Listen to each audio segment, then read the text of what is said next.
ताली से है। तुम ये सारे वो शख्सियत हैं जिनके बारे में रोज़ अखबारों में कहीं ना कहीं जब पढ़े लिखे लोगों का जिक्र होता है तो इन सबके नाम तुम अखबारों में पढ़ते हो। ये हमारा सौभाग्य है कि आज ये हमारे बीच में और बहुत अच्छी अच्छी बातें हम लोगों को बताएंगे, अपने जीवन का अनुभव साझा करेंगे। आईसीएस के सभी स्टूडेंट्स जानते हैं, ब्रांचेस पर सभी स्टूडेंट्स जुड़े हुए हैं। आज एक ख़ास दिन है हमारे लिए। दो बेहतरीन शख्सियत जिनकी पिक्चर्स आपके सामने हैं। एक ये मूंछों पर ताव देते यंग नौजवान, ब्लड के लिए अपने आप में एक रोल मॉडल हमारे चंद्रशेखर आज़ाद जी।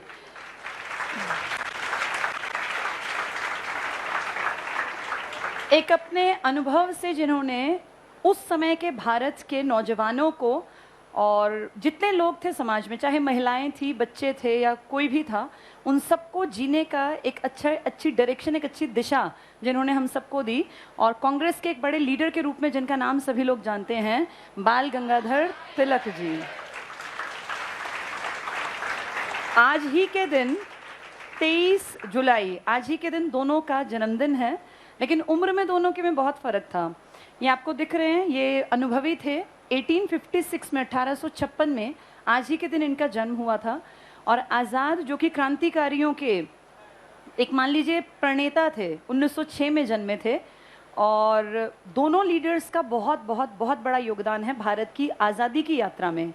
एक ने कांग्रेस के सहयोगी के रूप में काम किया, तो दूसरे ने कांग्रेस के पैरेलल पनप रही थी क्रांतिकारी संगठन, क्रांतिकारी संस्थाओं। उनमें सबसे बड़ा संगठन जो 1924 में बना था, जिसमें आप जानते हैं HRA, टाइम टू टाइम मैं तुम्हें बताती रहती हूँ HRA का कितना बड़ा योगदान था। हिंदुस्तान रिपब्लिकन एसोसिएशन, जिसके बड़े लीडर्स में राम प्रसाद बिस्मिल, अशफाक उल्लाह खान, राजेंद्र लाहिड़ी और रोशन सिंह, जिन चारों को फांसी की सज़ा हुई थी। और जिनमें से एक नाम रह गया था, क्योंकि जिन्होंने बचपन में ही कह दिया था कि मैं आज़ाद हूँ, आज़ाद ही रहूँगा और आज़ाद ही मरूंगा। वो कभी अंग्रेज़ों से पकड़े नहीं गए। और आप जानते हैं अल्फ्रेड पार्क में भी खुद को अपनी एक गोली से शूट कर लिया ताकि अंग्रेज़ों की गोली से उनका शरीर छलनी ना हो और अंग्रेज़ उन्हें जीते जी पकड़ ना पाएँ। तो ये थे चंद्रशेखर आज़ाद। आज़ाद ने जिस बहुत बड़े संगठन को शुरू में ज्वाइन किया, HRA का, ये मान लीजिए भारत की बदकिस्मती रही कि HRA वैसी बड़ी पार्टी, बड़ा संगठन बन नहीं पाई, क्योंकि पैसे की कमी के चलते इन लोगों को 1924 में बनाई पार्टी को, जब पैसे की ज़रूरत ज़्यादा बड़ी आन खड़ी हुई, 25 में काकोरी में रेल जो खजाना लेकर जा रही थी, इसको इन्होंने लूटने की कोशिश की। लूट भी लिया गया था, लेकिन बाद में सारे बड़े जो लीडर्स थे HRA के, ये पकड़े गए। आज़ाद वहाँ से चले गए थे, भाग गए थे और अंग्रेज़ों की गिरफ्त में नहीं आए थे। इन्होंने 1-1.5-2 साल लगभग ऐसा जीवन काटा कि किसी को पता ही नहीं चला आज़ाद कहाँ गए। उस टाइम भी आज़ाद भारत की आज़ादी के लिए काम कर रहे थे। और जहाँ कहीं छिप गए थे जंगलों में, एक गांव में, वहाँ गांव के लोगों को शुरू में लगा कि ये कोई इस तरह से पुजारी हैं, किसी उसमें चलते फिरते आ गए हैं, तो गांव के एक मंदिर में पुजारी के रूप में काम करने लगे। लेकिन कुछ समय बाद गांव के लड़कों को इन्होंने तैयार किया कि कल को ये भी क्रांति में हमारा साथ दे पाएंगे। और वहाँ गांव के लड़कों को इन्होंने शूटिंग करना सिखाया था। फिर धीरे धीरे, क्योंकि क्रांति का जो ब्लड था वो कह रहा था कि यहाँ बैठने से काम नहीं होगा, देश की स्वतंत्रता से छुटकारा दिलाना है तो काम करना पड़ेगा, इसीलिए फिर वहाँ से बाहर आए। और फिर इन्हें साथ मिला देश के जो सबसे बेहतरीन क्रांतिकारी थे, भगत सिंह, राजगुरु, सुखदेव, और उनके पूरे संगठन का जो एक बड़ी कौम तैयार हुई थी नेशनल कॉलेज लाहौर में। वहाँ से पढ़ के निकले ये लड़के बेहद काबिल थे। इन्होंने दुनिया जहान को किताबों से जाना था, किताबों से पढ़ा था, और उस पढ़ाई लिखाई को ये प्रैक्टिकली अपने देश में देखना चाहते थे कि आज़ादी के लिए क्या क्या किया जाता है, क्या करना पड़ता है और कैसे देश को वास्तव में आज़ाद कहा जाएगा। तो वहाँ एक संगठन का जो पुराना जो एक कोशिश थी HRA, उसको एक नया रूप दिया था, जिनमें सबसे बड़ा नाम किसका था? भगत सिंह का। भगत सिंह के साथ ही रहे थे आज़ाद। और दोनों ने बाकी बहुत सारे अपने जैसे नौजवान लड़कों को जोड़कर HSRA, एक नया संगठन में शब्द ले आए थे, ये Hindustan socialist Republican association. HRA तो पहले से था, एक नया वर्ड आ गया था HSRA। और अब नौजवान पीढ़ी के सभी लड़के चाह रहे थे कि जिनके मन में था कि देश के लिए कुछ करना है, कुछ अलग करना है, और ये जो एक चली आ रही है पुरानी रीति की, जिसमें कभी हम देख रहे थे गरम दल, कभी नरम दल, कभी उदारवादी, इनसे अलग हट के देश के लिए कुछ करना है। उस सीरीज में एक बहुत बड़ा योगदान चंद्रशेखर आजाद और भगत सिंह के बनाए इस संगठन ने, जो नई दिल्ली में जिसकी पहली बैठक हुई थी, और HSRA जिसका नया नाम था।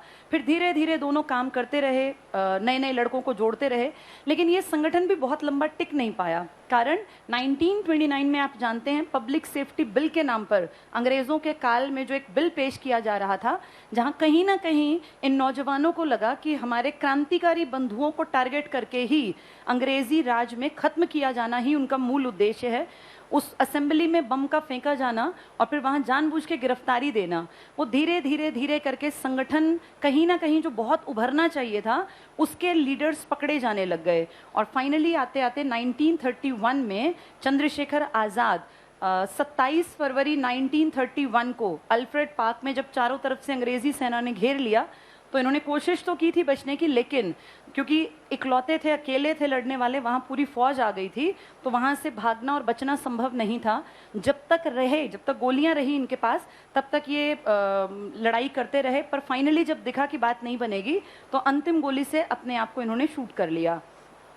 अगर तिलक जी की बात करें तो तिलक जी का बहुत बड़ा योगदान कांग्रेस में था। तिलक की विचारधारा एक टाइम पर कांग्रेस से अलग भी हुई थी।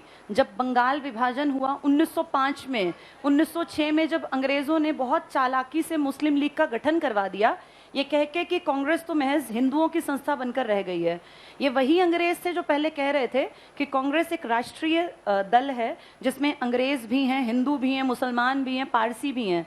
और हम जानते हैं पढ़ने लिखने वाले लोग कि कांग्रेस को शुरू में कहीं ना कहीं अंग्रेजों का साथ मिला था, इसलिए स्टार्टिंग के इसके 4-5 अधिवेशन में कहीं पारसी हेड बनाए गए थे, कहीं हिंदू हेड बने थे, कहीं अंग्रेज भी हेड बने थे। जॉर्ज यूले का नाम आप सब जानते हैं।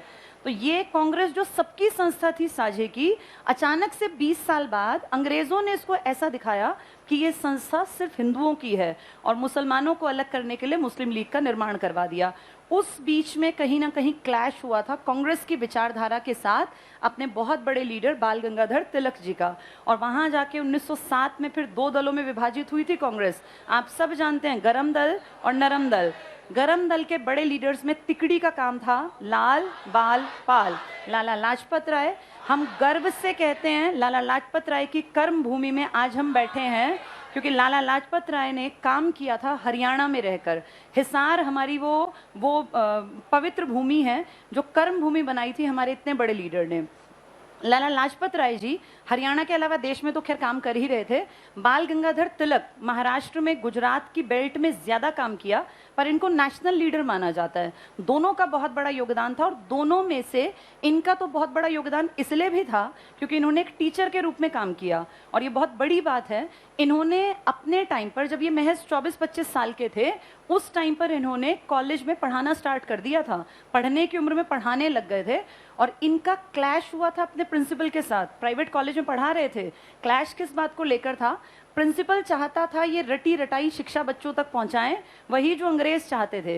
लेकिन ये चाहते थे कि मेरे पढ़ाए बच्चों का मैथ्स, रीजनिंग, तर्क शक्ति, इनकी हिस्ट्री, इनको इकोनॉमिक्स की बहुत अच्छी समझ हो, और जिनको मैं पढ़ाऊं वो रटंतू तोते ना बने, वो एक ऐसी पीढ़ी बने जिसमें सोचने समझने की क्षमता हो, जो रैशनल हो अपनी थिंकिंग में, जो सिर्फ इसलिए किसी की बात पर विश्वास ना कर ले क्योंकि सदियों से ऐसा सुनते आए हैं।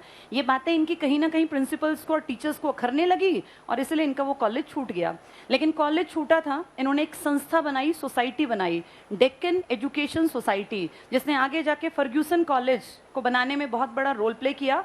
और आप जानते हैं इंडिया की हिस्ट्री में एजुकेशन जब पढ़ाई जाती है, फर्ग्यूसन कॉलेज का एक बहुत बड़ा नाम है, और वहां पढ़ने वाले लोगों ने बेहतरीन काम किया है भारत में। तो ऐसे लोगों का जन्मदिन है, ये खास दिन है। और मैं तो रोज बोलती रहती हूँ, आज हमारे बीच में अनुभव से भरे हुए लोग बैठे हैं, और इन लोगों से जितना सुन सकेंगे उतना हमारे लिए बहुत फायदेमंद होगा। एक एक करके सबको बुलाते हैं और इनके विचारों को जानते हैं। तो सबसे पहले हमारे बीच में